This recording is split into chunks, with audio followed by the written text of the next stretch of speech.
आज हम स्टार्ट करेंगे स्टीरियो आइसोमेरिज। स्टीरियो आइसोमेरिज क्या होता है? जिनका molecular formula and structural formula same होता है, लेकिन 3D कॉन्फ़िगरेशन में डिफरेंस की वजह से उनकी प्रॉपर्टी में डिफरेंस आता है, उसे हम बोलते हैं स्टीरियो आइसोमर्स।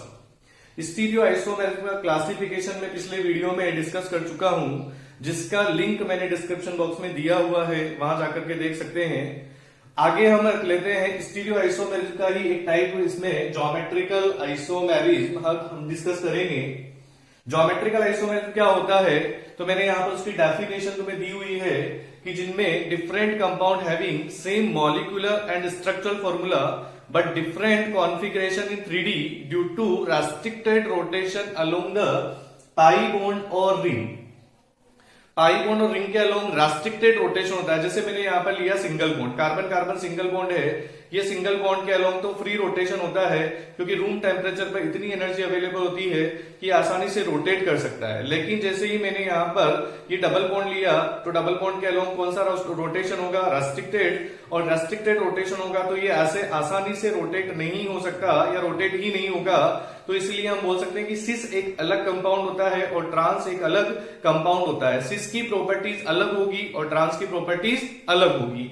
अब आते हैं हम यहां पर कि ज्योमेट्रिकल आइसोमेरिज शो करने के लिए क्या क्या कंडीशन होनी चाहिए। तो दो कंडीशन मैंने तुम्हें यहां पर बताई। Rotation must be restricted, rotation restricted होना चाहिए, उसके अंदर या तो पाई बॉन्ड हो या रिंग हो।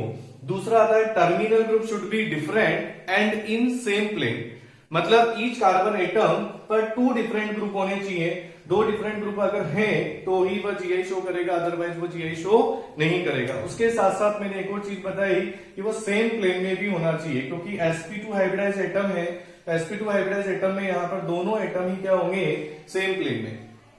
उसके बाद हम नेक्स्ट स्टार्ट कर रहे हैं कि ज्योमेट्रिकल आइसोमेरिज इन एल्कीन। अगर एल्कीन में बात करते हैं तो एल्कीन में रोटेशन रेस्ट्रिक्टेड है, इसी डबल बॉन्ड है। दूसरा टर्मिनल ग्रुप यहां पर क्या हो गए? डिफरेंट। टर्मिनल ग्रुप डिफरेंट होना चाहिए, जैसे कि मैंने यहां पर लिखा हुआ है 1 sp2 hybridize atom having 2 different group. तो ये कंपाउंड डेफिनेट क्या शो करेगा?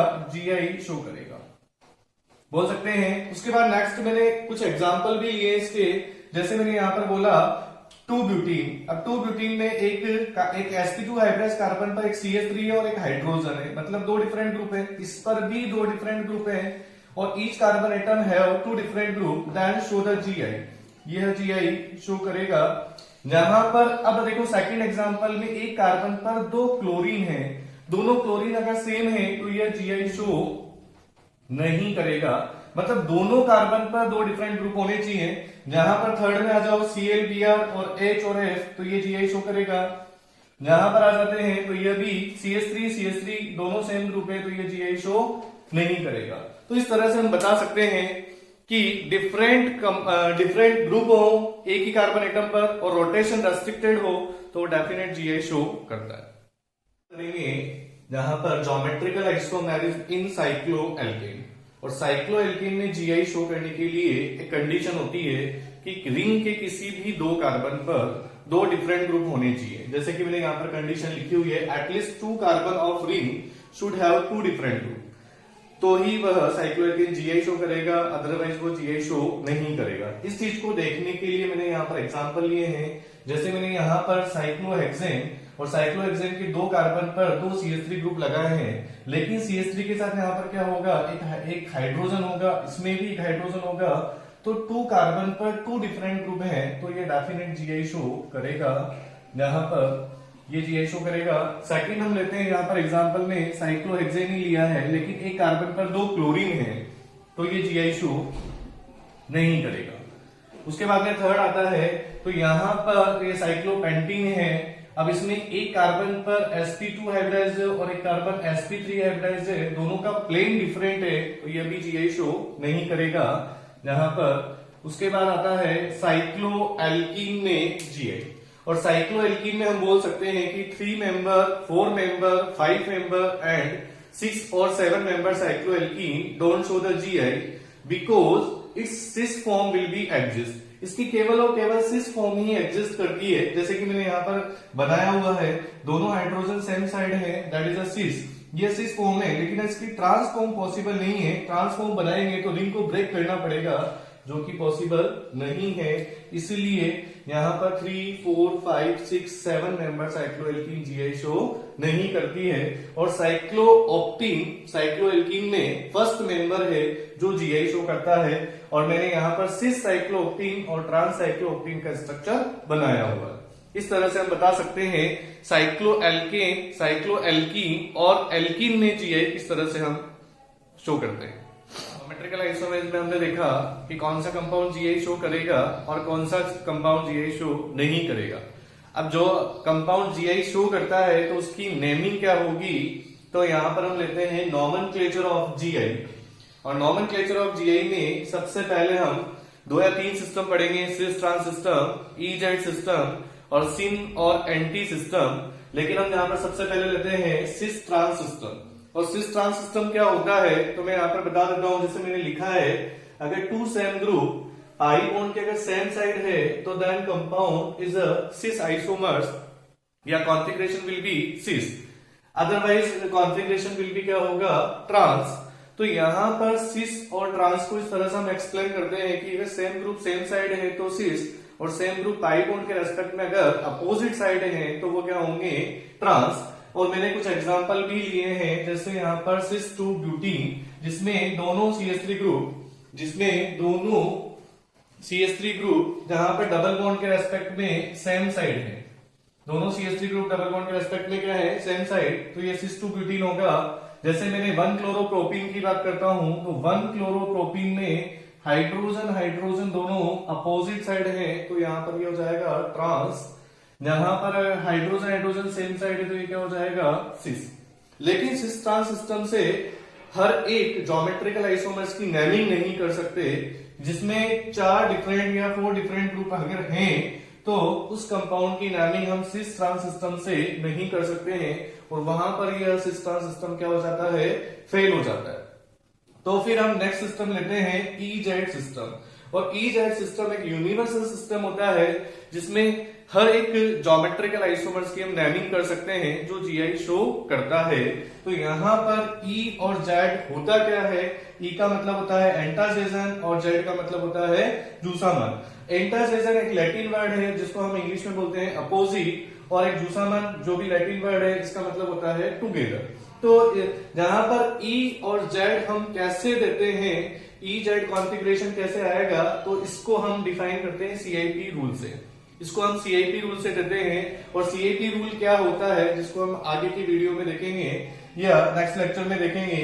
अब आता है जेड कब देंगे, हायर प्रायोरिटी ग्रुप अगर सेम साइड होते हैं पाई बॉन्ड के तो जेड आइसोमर्स होगा, और अगर हायर प्रायोरिटी ग्रुप अगर पाई बॉन्ड के रेस्पेक्ट में अपोजिट साइड होते हैं तो ई कॉन्फ़िगरेशन या ई आइसोमर्स होगा। तो इस तरह से हम जेड और ई देते हैं।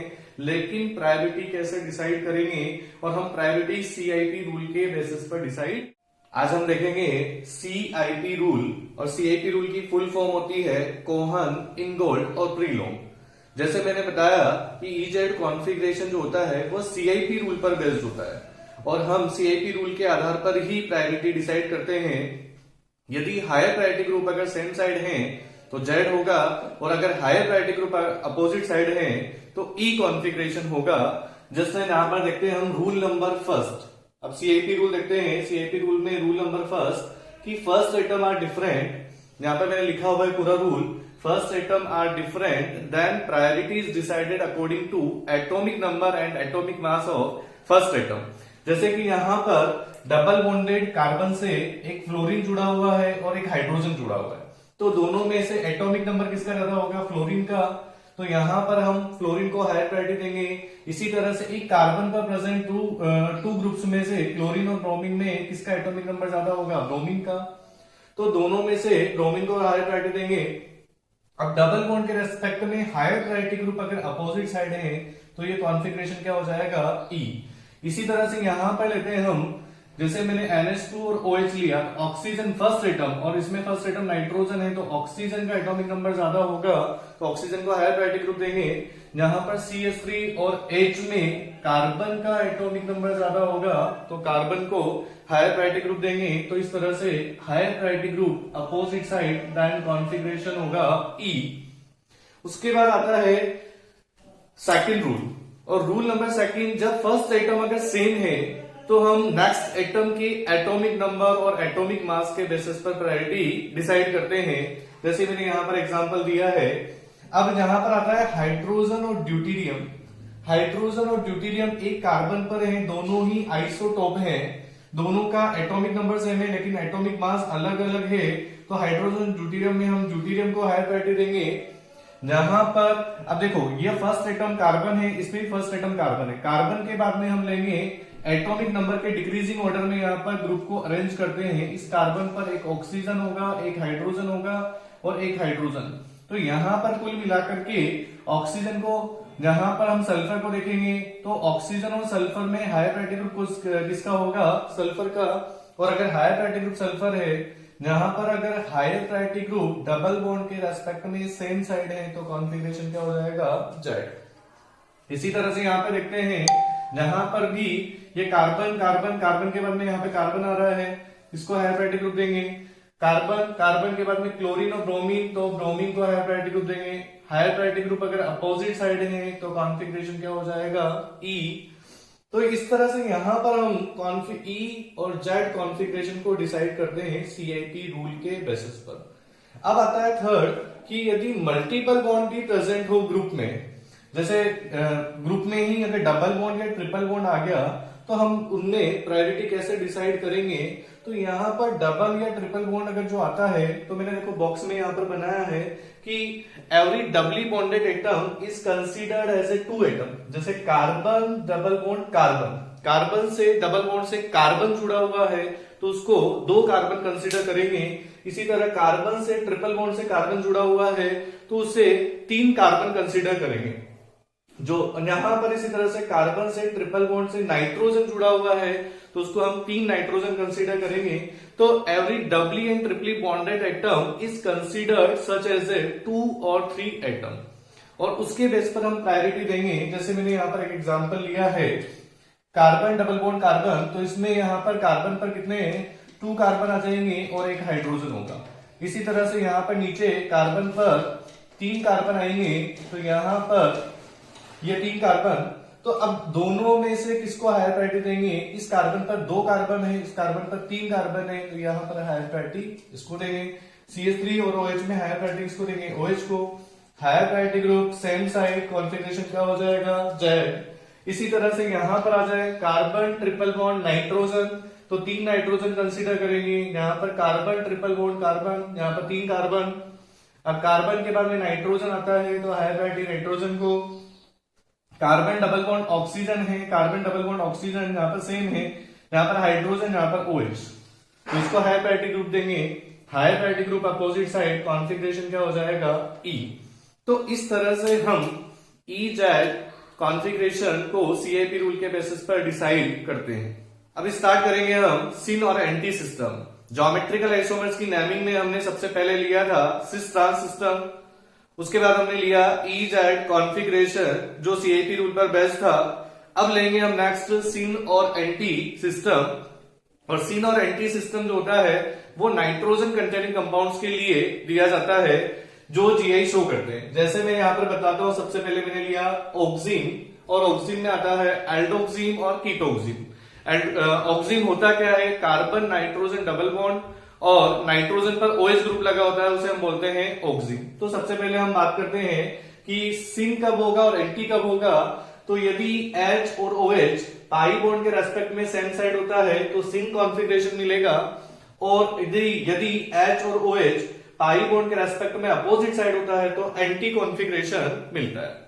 यह एल्डोक्सिन के लिए हम बात कर रहे हैं, कीटोक्सिन के लिए नहीं होगा, क्योंकि कीटोक्सिन में कीटोन में दोनों कार्बन कार्बन वैलेंसी होती है कीटोन में, जबकि यहाँ पर एल्डिहाइड में मिनिमम एक हाइड्रोजन तो आएगा ही आएगा, यहाँ पर वही इस तरह से लेते हैं। तो अब यहाँ पर एग्जांपल से इसको आइडेंटिफाई करते हैं कि कार्बन नाइट्रोजन डबल बॉन्ड और नाइट्रोजन पर OH ग्रुप लगा है। अब देखो यहाँ पर H और OH की पोजीशन, H और OH दोनों अपोजिट साइड है पाई बॉन्ड के रेस्पेक्ट में, तो इसको हम बोलेंगे एंटी एल्डोक्सिन। अगर यदि H और OH पाई बॉन्ड के रेस्पेक्ट में सेम साइड है तो ये क्या हो जाएगा, सिन एल्डोक्सिन, जैसे यहाँ पर बता रखा है मैंने। इसी तरह से बेंजेल्डिहाइड लेते हैं तो बेंजेल्डोक्सिन बोलेंगे, और बेंजल डॉक्सिन में भी क्या होगा, सिन और एंटी दोनों दे सकते हैं। लेकिन अगर मैंने फॉर्मेल्डिहाइड लिया है तो फॉर्मेल्डॉक्सिन बनेगा, तो ये फॉर्मेल्डॉक्सिन में सिन होगा या एंटी होगा, ये कैसे बताओगे? तो सिन और एंटी, देखो कुछ लोग होते हैं, कुछ स्टूडेंट बताते हैं H और OH अगर सेम साइड है तो ये सिन हो जाएगा, लेकिन यह GI शो नहीं करता, क्योंकि मैंने तुम्हें कंडीशन में क्या बताया था, सबसे फर्स्ट कंडीशन में बताया था टर्मिनल ग्रुप अगर डिफरेंट होते हैं और सेम प्लेन में है तो ही GI शो करेगा, लेकिन यहाँ पर टर्मिनल ग्रुप दोनों ही क्या है, डिफरेंट, तो यह GI शो नहीं करेगा और GI शो नहीं करेगा। आगे नेक्स्ट हम आते हैं कीटोक्सिन के लिए। कीटोक्सिन की अगर बात करते हैं तो कीटोक्सिन में कार्बन पर एक एल्काइल ग्रुप होगा और एक दोनों ही एल्काइल ग्रुप होंगे, जबकि एल्डोक्सिन में एक एल्काइल ग्रुप और एक हाइड्रोजन था, तो वहां पर हम H और OH देख रहे थे, लेकिन यहां पर हम H और OH नहीं देख करके OH को रेस्पेक्ट लेंगे और OH ग्रुप के जो भी ग्रुप सेम साइड होगा तो उसको हम लेंगे सिन मिथाइल इथाइल कीटोक्सिन। मतलब OH के रेस्पेक्ट में जो भी ग्रुप सेम साइड होता है उसको सिन लिख करके उस ग्रुप को पहले लिखेंगे, फिर उसके बाद नीचे वाले ग्रुप को लिखेंगे और फिर कीटोक्सिन। अगर OH ग्रुप के अपोजिट जो भी ग्रुप होता है इथाइल, जो भी ग्रुप अपोजिट होता है, मतलब यहाँ पर इथाइल रखा है तो पहले इथाइल को लिखूंगा, तो एंटी इथाइल मिथाइल कीटोक्सिन। इसी तरह से अब इसकी नेमिंग कैसे करेंगे, देखो मैंने यहाँ पर एक एग्जांपल लिया तुम्हारे लिए कि भाई तुम्हें करना है, जैसे पीएच और CH3 दे रखा है, अब OH के रेस्पेक्ट में पीएच सेम साइड है तो हम क्या लिखेंगे, सिन फिनाइल मिथाइल कीटोक्सिन। और अगर एंटी लिखना है हमें तो पहले क्या लिखूंगा मैं, मिथाइल फिनाइल कीटोक्सिन।